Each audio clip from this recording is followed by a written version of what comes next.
Hi, in this video we'll discuss the sine rule. Now these are the two formulas for the sine rule. It can be written in this way or in this way. Let's look at the triangle ABC. The side opposite the angle A we represent using the small letter A. Similarly, we use the small letter B for the side opposite the angle B, and small c for the side opposite the angle C.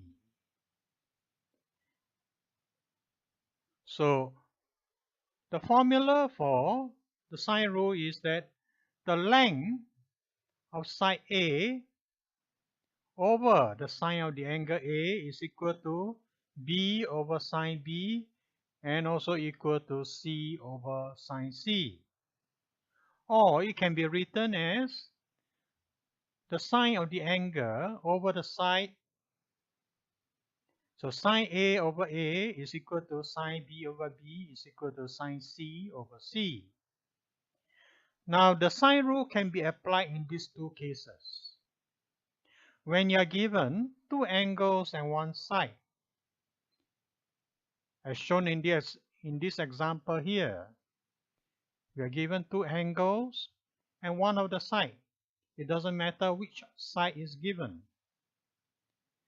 Or when you are given two sides and one non-included angle, as shown in this example here, two sides and a non-included angle.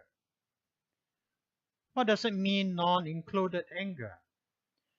This means the angle given is not between the two given sides.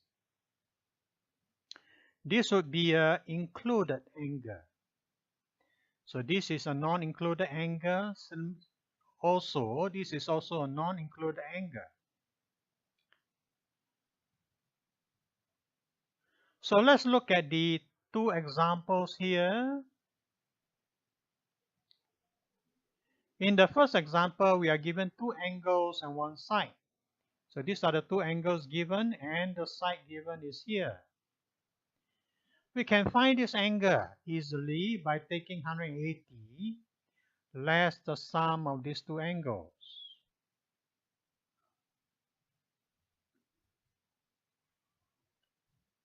So 180, that will give us angle R. Angle R is 180 degree minus 45.5 degree minus 67.6 degree. That will give us the value 66.9 degree. The angle here.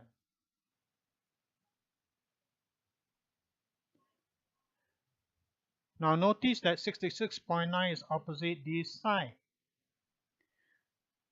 So we can find one of the other side first. Let's call this side small q, because it's opposite the angle Q, and this side small p. We can find small p here by using the first formula. This formula is to be used if you want to find one of the unknown side. And the second formula is to be used if you want to find one of the angles, as in the second example, which we'll look at later. So using the first formula, we have P over sine the angle opposite, which is 67.6 degree, is equal to 7.6 over sine 66.9 degree.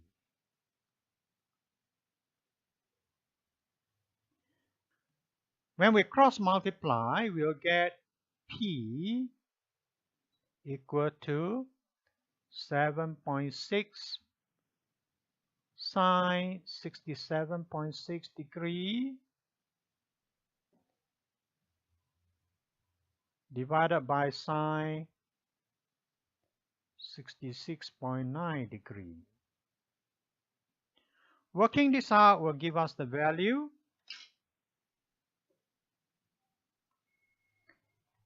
7.639, which when rounded up to 3 figures should give us 7.64 meter to 3 significant figures. Now we can use the same method to work out the value of Q. Q over sine the angle opposite, which is 45.5. 45.5 is equal to P over the sine of this angle, 67.6, or you can write 7.6 over the sine of this angle.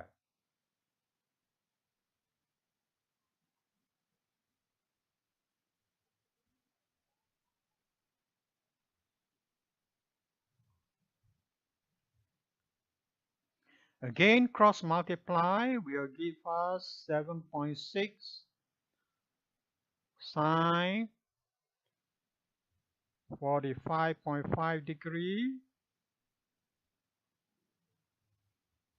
divided by sine 66.9 degree.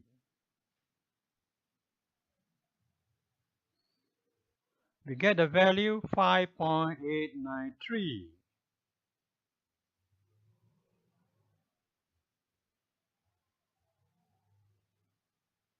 And so on. When rounded up to 3 figures, you should get 5.89 meter, again to 3 significant figures. Now let's look at question 2, where we are given 2 sides and the non-included angle.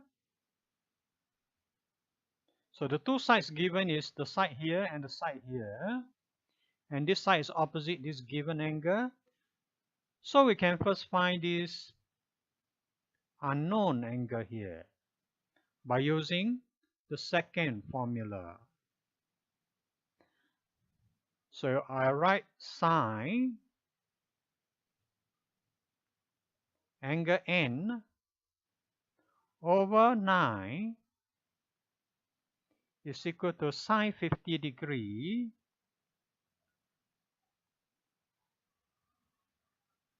over 10.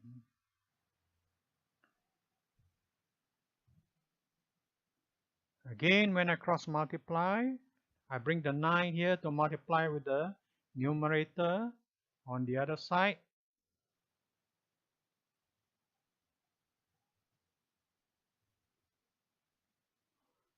And working this out will give me the value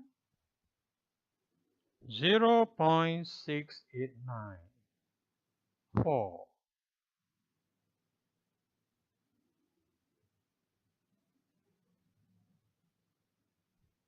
So the angle N is the inverse sine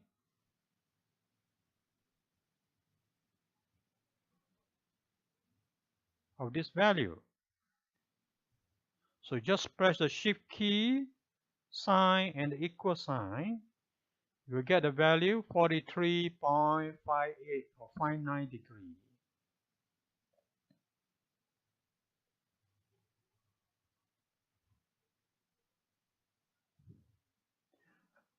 For angles, we round up to 1 decimal place. That will give us the value 43.6 degrees to 1 decimal place. We can therefore find the third angle of the triangle by using 180 less the other 2 angles.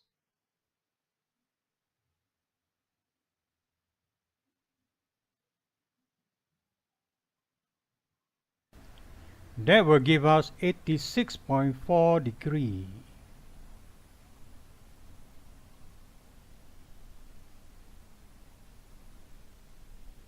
Okay, now we can find the length of MN. or small l.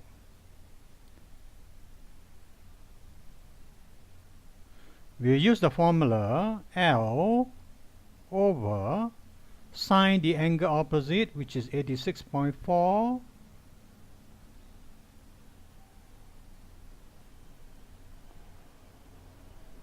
is equal to tan over sine 50.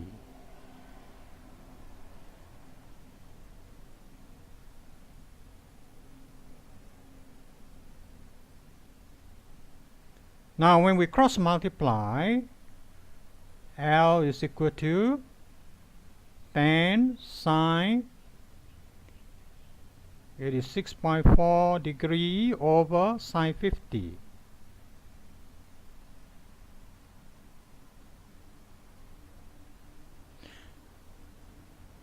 Working this out will give us the value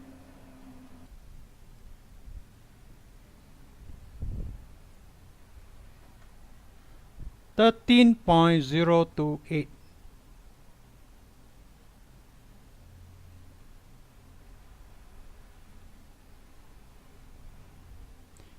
So when rounded up to 3 figures, we'll get the answer 13.0.